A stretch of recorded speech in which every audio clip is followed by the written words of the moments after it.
you know, I think back to when I was growing up and how difficult I thought things were. And they were. Um, and there were many times I did not feel seen until I sang. I'm petite. I have a weird speaking voice. I was never taken seriously until I sang. And wouldn't it have been great to have a camp like this where I could find my people, my kids, my tribe, if you will, so I could be with like-minded.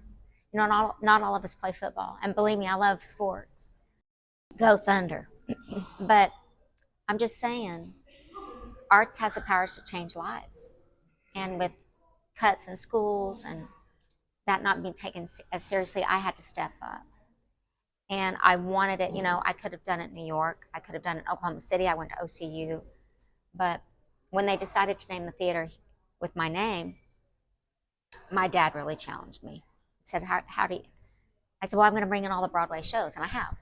And I'm going to bring in all my friends, Liza Minnelli, Carol Burnett, the list goes on. And they have. He said, think bigger. And that's when I started thinking about how I felt growing up and how I would have loved something like this. And that's what gave me the spark. And of course, we know it begins with a spark, a germ of an idea that turns into an imagination that turns to reality. And here we are 10 years later, and I am seeing these kids, and they are having their own struggle in 2025 that was very different from 1980 in the 80s with me.